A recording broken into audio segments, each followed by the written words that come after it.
Hello everyone, Jerry Tabatt with you here with another edition of our military community. We've got a great show today.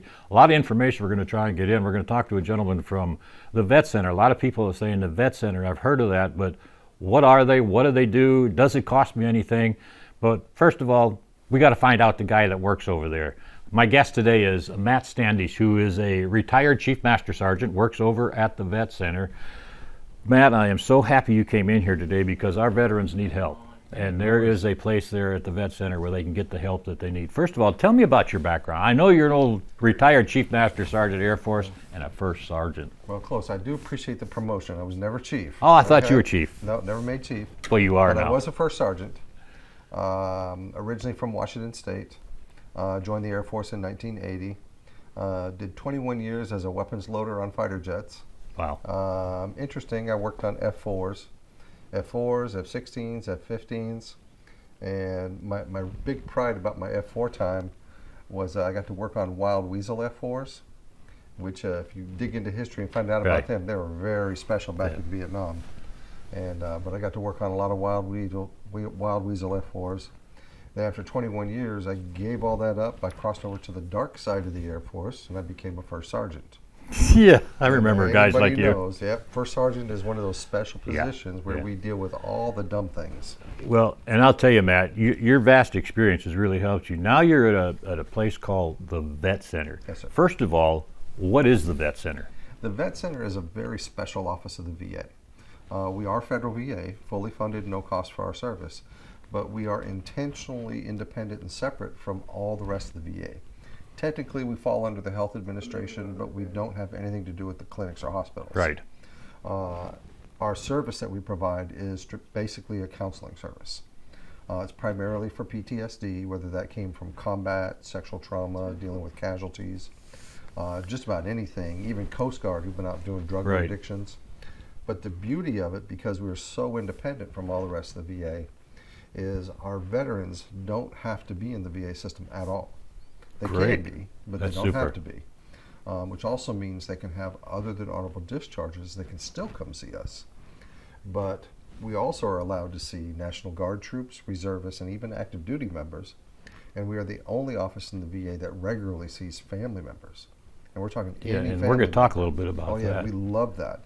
But what we do is we give these veterans and troops out there who won't talk to anybody, we give them a safe place where they can see a professional counselor, and most importantly is nobody will ever know that they were there. It's extreme confidentiality. And that's what a lot of people have trouble understanding, and I know you, Matt, and I know a lot about the VA, worked with it. It is true that there is nobody going to go around and say, okay, Tech Sergeant Sam Smith came in today and he had this. Right. It's all quiet. Yeah. And it's a place, like you said, where they can go, they feel like someone's listening to them. And it's not 40 people sitting in a room, it's one-on-one type counseling, right? Yeah, well, actually we do individuals, but we do have groups set up as well. So we'll do individual counseling, group counseling, and most of the groups are special, whether it's PTSD, MST, which is military sexual trauma. Right. Different groups. We do some alternative therapies too. Like we have an equine therapy group that meets every Monday afternoon. We go out to the Hope Project Ranch up in Fountain and do therapy with horses. I love going on that one because I love to see the horses. Right. We have the golf therapy program that TIP does. We participate in that. But basically just giving these veterans and troops that safe place where they got nothing to worry about. And it's so important now that it used to be when you were in the military, it dealt strictly with a military member. When you retired, it dealt strictly with the military retiree. But now it's branched out, and it's so important, and I'm so glad that they're doing it. Expand just a little bit on how you do not only the individual service member, but you also do entire family counseling. How does that work? Well, the big reason is, PTSD has a way of destroying families. Yes. And most of your spouses, children, parents, brothers and sisters, boyfriends and girlfriends, they don't really understand what's happening with their military member. Right. So the Vet Center can bring them in. We can do them, individually. We'll even see the family without the veteran, but just to help them know what's going on, how best to help their military member, and then work with the couple together as a couple to help strengthen their marriage and just be able to work together to help with that veterans or active duty members PTSD. Can their children be involved in it too? Absolutely. We can Do you have it like children. an age limit on that though, or? No age limit. Oh, that's super. You know, it's just really a beautiful thing. A lot of people get worried about, well, aren't they going to find out because have to Right. file insurance claims? Right. There's no insurance filed. Everything is paid for up front and zero cost. And that's what's so good about it. All right, Matt, let's get into some of the individual type things you do. First one on the list is grief and bereavement counseling. That's kind of a side thing. What does that entail? A lot of people think grief, okay, that's, my wife passed away or my husband passed away or I lost a member when I was overseas. Grief covers a lot more than that, doesn't it? Right. Well, and that's our primary focus. Well, PTSD counseling is always going to be our number one focus. Right. But the bereavement and grief counseling is something that we can do, in addition to. So a widow or widower of a military member or veteran that's passed away, we can work with other family members to help them through the grief process and everything as well. Now, I'm not a counselor, Right. so I don't know all the ins and outs of how Right. they do it. But you have experts that over I there know, that do. yeah, we get them to the right people that can take them through the process, and we've worked with a lot, so, and it's just such a beautiful thing that we can help the family members like that. I would imagine too, one of the things that's hard to overcome, and I've talked with people before that have been in grief counseling, is what more could I have done to help this situation? Yeah, I don't know if I can. How do you expand on deal that with a whole lot. something like that? I mean, I guess just the love and support that they have over Yeah, there. well, we just like to make sure that they know that there is somebody that cares and is there to help them. Me being a first sergeant, I did a lot of Right. grief counseling on my own, working with troops and their families. Sure. And all. Sure. But we're there to do whatever we can for them. And one of the things we like to do is we try to never turn anybody away. Right. And if they come to our office, we do have eligibility criteria, but we will do everything we can to fit them into that criteria. Sure. And if we can't, we'll still see them for a while, for at least maybe 6-10 visits, just to make sure they're stabilized. And that was one of the questions I had too. Is someone comes into you for say grief and bereavement counseling and that, how long can they go to see you before you recommend they go somewhere else, or usually say 6-8 visits? Is that enough to help them? Well, I don't. That's actually between the counselor and the director. We could see them, as long as they want to keep coming in. But if we can't get them into our eligibility criteria, then we would have to, we'll work with them for like 6 to 10 visits, and then give them, refer them to another organization. But we don't like to just cut it off. Right. We'll You make just sure don't they're say, stable. okay, Yeah. 6 visits, you're over with now. Yeah. There's other ways that We they don't can do do that. that. Talk a little bit about mental health, Matt. Mental health covers a whole realm of things. A lot of people think, oh, you're crazy. No, mental health can be something as being afraid to carry a weapon when you're in the service or something like that. So expand on that a little bit, the mental health care. Well, it's such an important aspect to everybody's life, to be able to stay positive, stay focused. Anything that mentally prevents you from living your life or moving on to something in the future. And like I said, I'm not a mental health expert. Right, I understand that. But my own personal point of view is I try to make people smile. Yeah. All the time. Every person I meet, I try to make them smile, and that's my own little contribution to making the world a little bit better place. Because if we can be positive, make people smile, their mental health Right. is going to be on the better side. And the big thing is when someone goes to the vet center for their services, it doesn't take but a few minutes to realize that you are there for them. You're not there for somebody to say, oh, Matt Standish, you do such a great job. You are there to help them. And they feel that confidence, and they start being able to open up and talk. And that's the big thing. When you have one of these problems, you got to talk about it. Right. Well, and that's just the way I am. I love helping troops. I went to Iraq in 2005. Had the best time of my entire career because it was all about my troops. Every day was just trying to find ways to have fun with them, keep them going, keep the morale up. And now, the first sergeant deals with a lot of crazy things. What I do now is a lot like being a first sergeant again, except none of those headaches. Right. No 2 o'clock in the morning phone calls anymore. No jail cells. I really like that one. Right. But I still love taking care of troops, and I get to do it now. One of the things, Matt, that's really starting to come to the forefront now, when I joined the service back in '68, retired in '88, it was still kind of hush, hush, hush. But one of the things that's really starting to come out now is military sexual trauma. Mm-hmm. What has happened that all of a sudden people are now starting to realize that this goes on? Just because you're in the military, there's still these things go on. Why is the VA, at the centers and everything, finally decided that, you know what, these young men and women, it can be a male or female, doesn't make any difference, but these young men and women need help. So tell us a little bit about the sexual trauma care for military.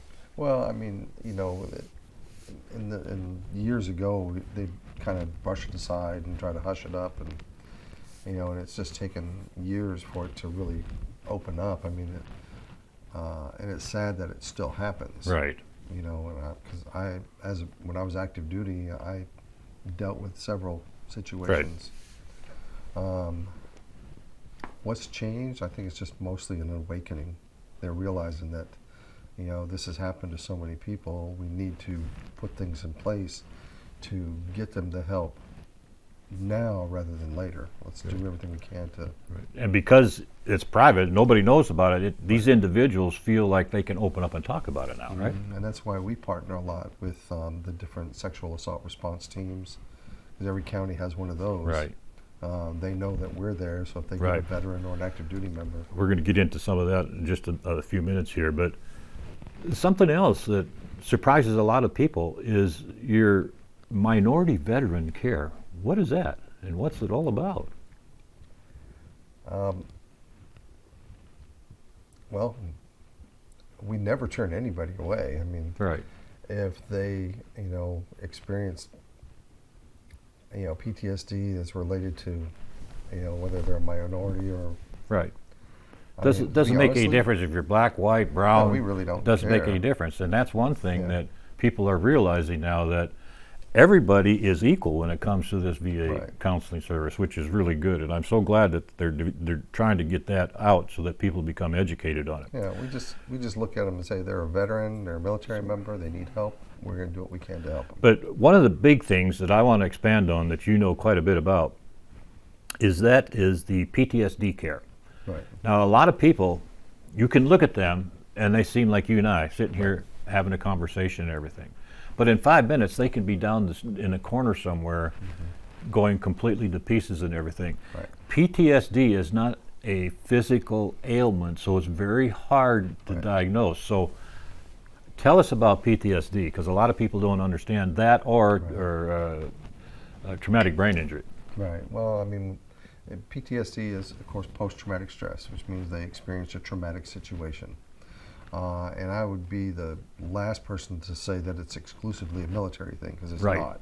And that's what I wanted to hear. Anybody can experience PTSD from just about any situation, even the loss of a pet they've had for 20 years. Sure. All kinds of things can cause it.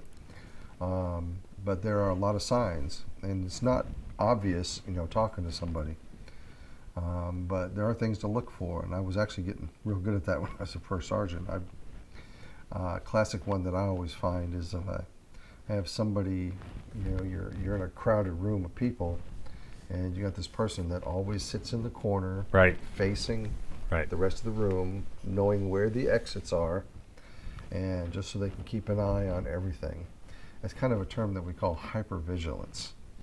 And it's really kind of funny because they say veterans with PTSD make the best motorcycle riders because they are hypervigilant. Right. They're always scanning and watching what's going on around them, looking for threats and possible things. But PTSD, I mean, it's, like I said, it's not just a military condition. It affects a lot of people. I don't think I have PTSD of any sort, but there's no telling. I mean, I've seen a lot of things, but Well, see, and that's the thing. It used to be until the last few years when these things have finally come out to where people realize it and there's an avenue for these individuals to go. They thought they just had to it's a normal part of life. I'll just keep it inside. No, well, it's always been around, just had different names for it. Right. Back in older wars, they called it shell shock, or what was it, trench syndrome, all kinds of different things. But personally, the way I look at PTSD is I try to drop the D off the end of it. I don't like the word disorder. Right. Because post-traumatic stress is a natural reaction to a unnatural situation. That's just me. I'm not a doctor or anything, but Right. I've always been more comfortable with just saying post-traumatic stress because it's a natural thing, and it happens when you've been exposed to a horrific situation. And one of the big thing is when you have this PTSD, and it comes, like I said, and you explained it in all different forms, is once you understand your feelings, and the big thing is you're not alone. A lot of people, when they have PTSD, they think, okay, I'm going to sit back here because nobody else knows what's going on, so I'm just going to sit here and look around at people. They realize that there could be 10 other people in that room with it. Yeah, that's why we do have groups dedicated to PTSD. That they can sit down with other people who are experiencing the same thing. There was one thing I wanted to say. I can't remember what it was, but anyway.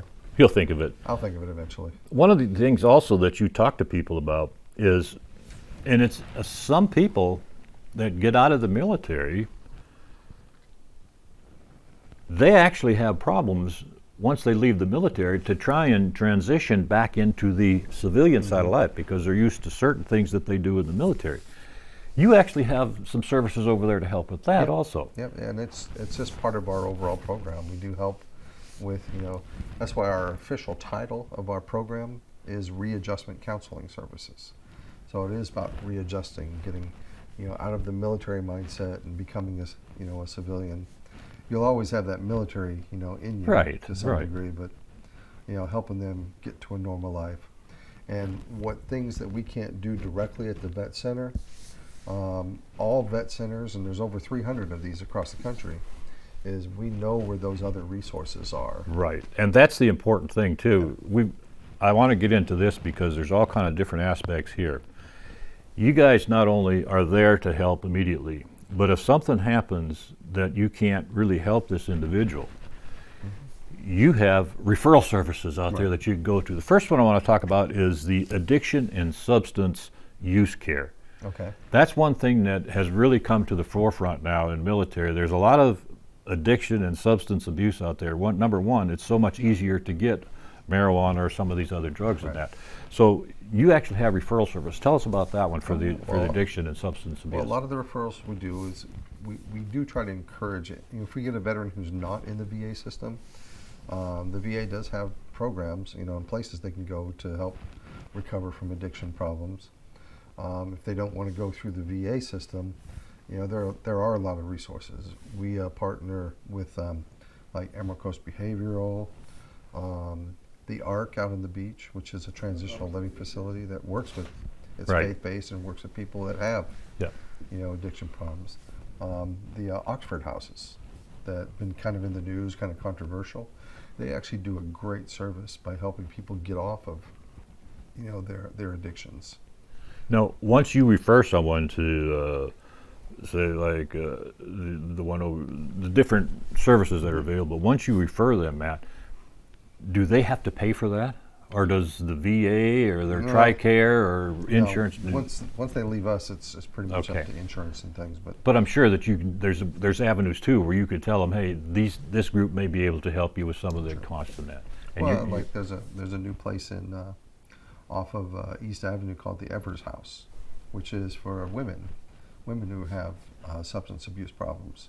They can live there for a certain length of time. Sure. And and get off the stuff. What I really always emphasize to anybody that we get them to go somewhere else is they can always come back to us for follow-on care. To keep the therapy going. And one of the big things I've noticed too, after being around different veterans groups and that, is suicide, a lot of them think that, especially like PTSD or TBI, if I just end it, it's all over with. They're thinking totally about releasing the problems from them and getting rid of their suffering, but they're not thinking what's happening Right. to the people they live, Yeah. that they leave behind. Suicide prevention is very important, and I know that 6 sessions is not going to cure that. So where would you refer somebody to in our area to help deal with this suicide prevention? Well, like I said, they can come see us. We'll do everything we can. And we do have, protocols. Like I said, we do offer that extreme confidentiality, but we're not chaplains. Exactly. Chaplains have that full confidentiality. If somebody is actively suicidal, or if they've committed a crime, we are mandatory reporters at that point. Right. But if they are actively suicidal and they're in our office, we'll do everything we can to talk them down. Right. Find out if they've got a plan. Just see how. And we actually work together with the regular VA medical system. That's great on that too. Yeah, and that's becoming better and better too. Yeah. What about connections for veterans? I mean, there's a lot of different things in here in this community, and that's one of the reasons why I'm doing this program called Our Military Community, because a lot of people don't know different areas out there where, as a veteran, or not, you can go and talk to these people or get some help from them. Feel welcome in the area. Oh yeah. Well, I mean, we have all the sexual assault response teams in each of the counties that can help with anyone who's been sexually assaulted or harassed or whatever. And these are all community partners of ours. And I could try to remember all of my community partners, but there's not a chance. Yeah. There's so many of them. But they're out there, and if Oh, yeah. if And veteran we'll has always help them questions, find them. all they got to do is talk to you. Yep. Also, you guys just don't sit in this little office on Minnesota Avenue over there by Haney and just Right. say, okay, we're here now, come and see us. You're actually in the community. Touch briefly on what you guys do with community engagement. Well, my part is I'm called the outreach specialist.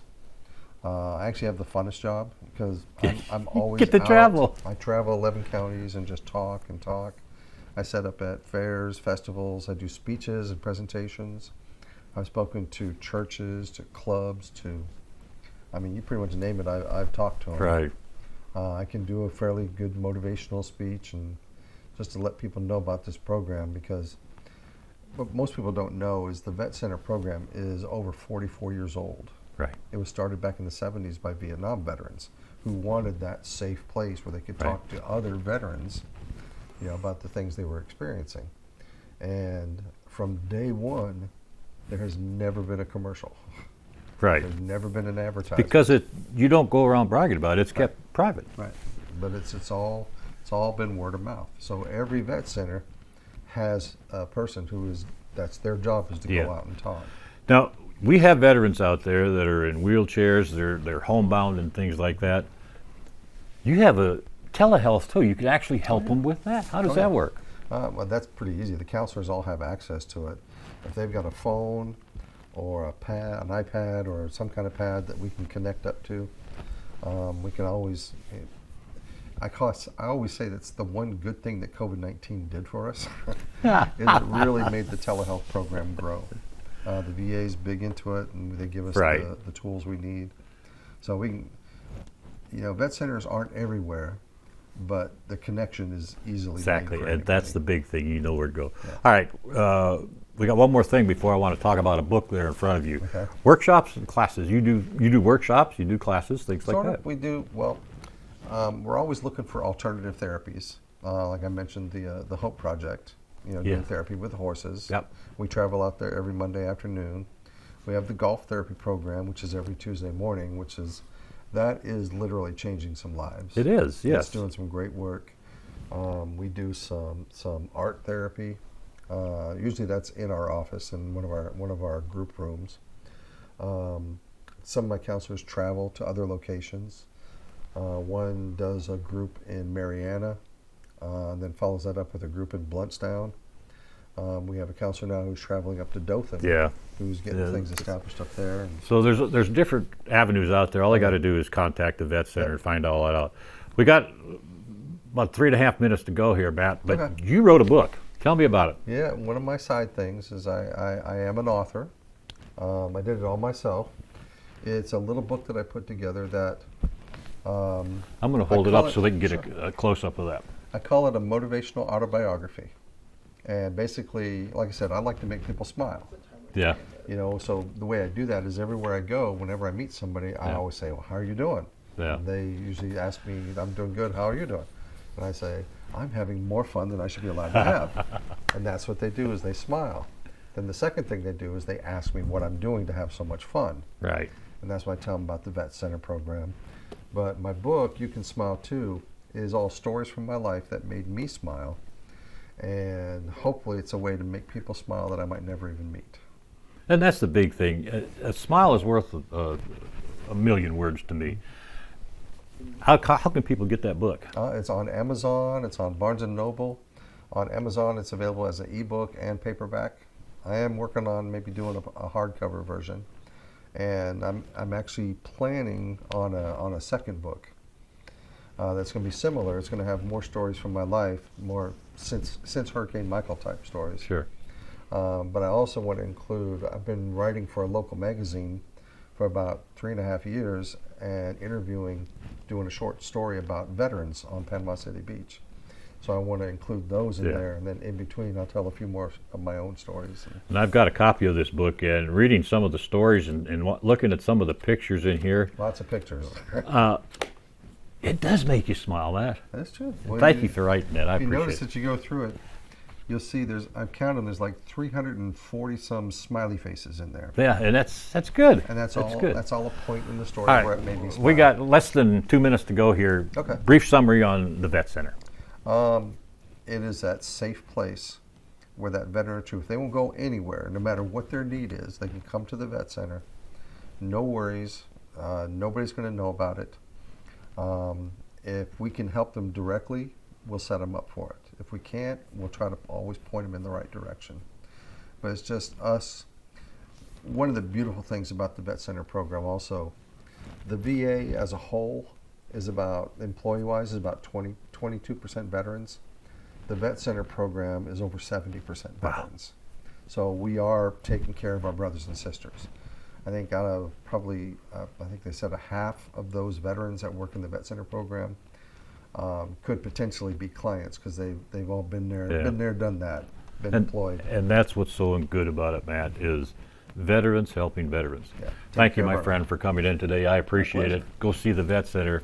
And unfortunately, that's it for this edition of our military community. This 30 minutes goes by real fast. Again, I can't emphasize enough, if you are military, active duty, retired, whatever, and you're having questions about certain things in your life, go to the Vet Center. It's very easy to find. Look it up in the phone book. Go online, VA Vet Center. It's also right over there on Minnesota Avenue, right behind Haney Technical Center. So it's a good place to go. People will treat you with love. They'll treat you with respect. And we want you to have a happy, healthy life as a veteran. You deserve every second of it. Absolutely. So again, thank you so much for tuning in today to this edition of our military community. Hope you have a great day, everyone, and we will see you next week.